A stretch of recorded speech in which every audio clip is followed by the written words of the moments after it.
Good afternoon. I would like to add a little bit to my very popular video from the other day about the Volkswagen ID3 and Volkswagen Golf depreciation. I had a lot of people in the comments telling me that my comparisons were not valid, even though it was two cars that were made within a month of each other that had almost the same mileage and were both available for sale privately. However, I've got some more depreciation to look at, but the main thing I want to do today is ask you a question.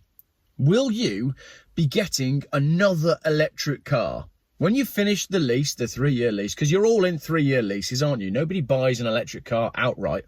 Correct me in the comments if you do. Right, Geoff, I'm really rich. I bought my car outright and I'm going to keep it forever. Because you're all going to keep them for 3 years and then replace them with another one, which is worse for the environment. You know, like it says on my mug, I just had made that you can buy on geoffbuyscars.com. Save the planet, drive old cars, love them, don't lease them. You're all on lease deals and you're all going to keep them 3 years. So the question is, are you going to get another EV at the end of your lease deal? I'll tell you who's not.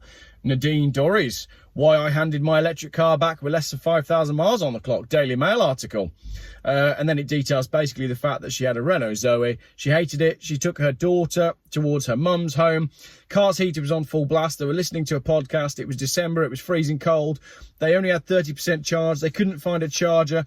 And they basically had a nightmare evening that sucked because all of the electric car charging points either didn't work or were full. And the one they did find involved a long and freezing cold and soaking wet walk from the charger back to the service station. So clearly for Nadine, electric cars don't work. So let's have a look at some depreciation that I've been sent by actual real people. I've got some screenshots of some conversations that have been sent to me. So let's start with this one. Someone has taken a photo of the costs per kilowatt at an EV charging point that they saw, and they've also seen my video saying that I got 700 miles out of my Volvo on one tank of diesel. 620.1 miles. Add the 70 that's left in the tank, that's 690 miles to a tank. That cost me about 98 quid because it was ultimate diesel.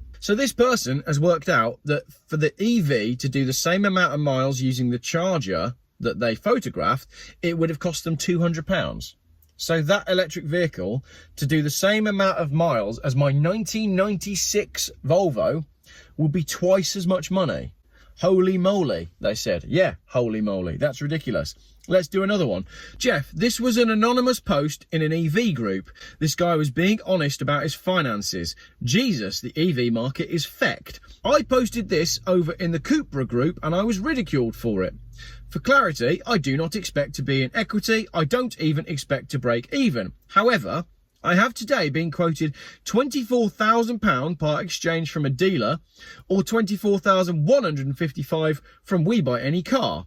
This means that in the year I've had the car, it has lost £12,000 in value or £923 a month, which is double what I'm paying a month for the lease. By my calculations, in a year, I'd have paid roughly £6,000 off the original purchase price of the car, but the value would have dropped by another £12,000.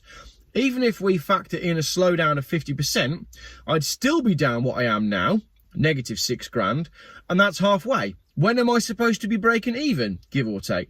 The dealer I spoke to says the value of my car is predicted to go down by £1,000 a month for the next 6 months at least. Oof, that's wild.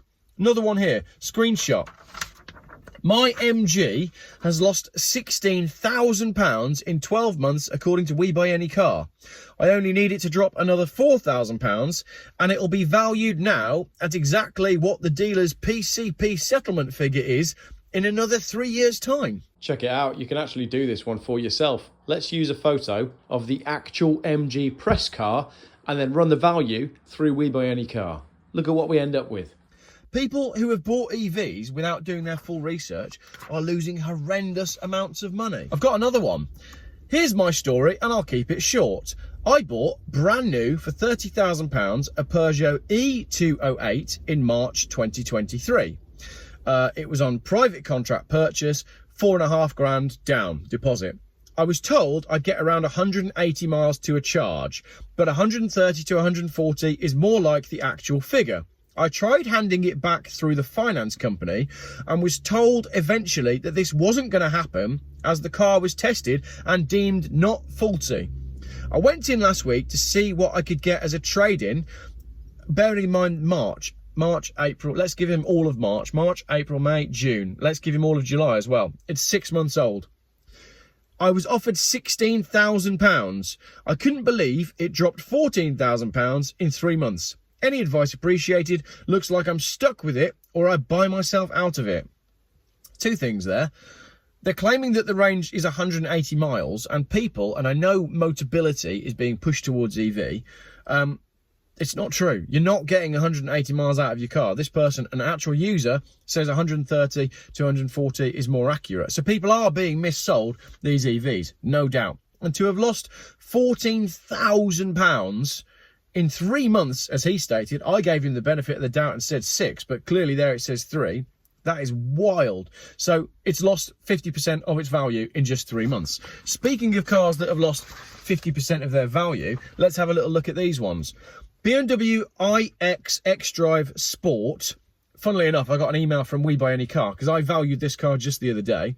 And they emailed me today and said, your valuation has changed. Sure enough, it's gone down. This car, when it was new, was £72,905. Add a few options, it was £75,310. It's 1 year, 1 month and 6 days old. And again, it's on Auto Trader. You can find this for yourself. It's lost £17,000. So that one actually hasn't done too badly. It's depreciated to the tune of 23% in 1 year. So it's got 77% of its value left in it. Let's take another one that was more expensive. This one's an iX xDrive 50M. This one was £117,645 with options. It's now worth £79,990. So it's 304 days old and it's only got 67.9% of its value left. So that one's lost 32% of its value in a year. Now, let's look at a Porsche Taycan. 2020 Porsche Taycan 4S Performance Plus LV20 GNS. It's on Auto Trader. It's got 36,000 miles on it. New, it was £109,367. So let's call it 110 grand. It's 732 days old, so 2 years old. It has lost £48,487 in 2 years. That is £52 a day, £2 an hour or 4 pence a minute. It only has 55% of its value left. It's done 36,000 miles. These are all electric cars. Now, I did watch Lee McMaster's video the other day. He was saying in his drive to the Isle of Skye, which was a disaster, predictably, that his Taycan, which was more than this, I think his was 120, he was quoted 59 grand to buy it back. But I think he also said that the Porsche dealer didn't want it. Now, I phoned Porsche this morning. I phoned 2 Porsche centres this morning to check that, and I pretended that I had a 1-year-old Taycan that I wanted to get out of to get into something petrol. The first dealer said they're not taking in any cars at the moment. It would have to go to their head office to find out if they want to take the cars at all. The second dealer was much more positive. He said, no, that's rubbish. We haven't got a blanket ban on taking in EVs. Everything is fine, although sales are down and quiet. He said he had a couple of inquiries on used Taycans.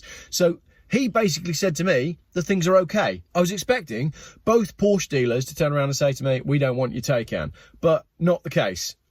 You haven't been taken for a ride if you bought one, but you have been mugged off. So there you go. That's depreciation on electric vehicles. Please tell me in the comments if you own an EV. How much have you lost? Go on, be honest. Tell me what it was when it was brand new and then run it through We Buy Any Car. And let's see how much money you've lost. And I know We Buy Any Car doesn't really count for statistics and whatnot, but be honest. Post up in the comments. How much is it worth now? How much have you lost? And will you be getting another one? Thank you very much for watching.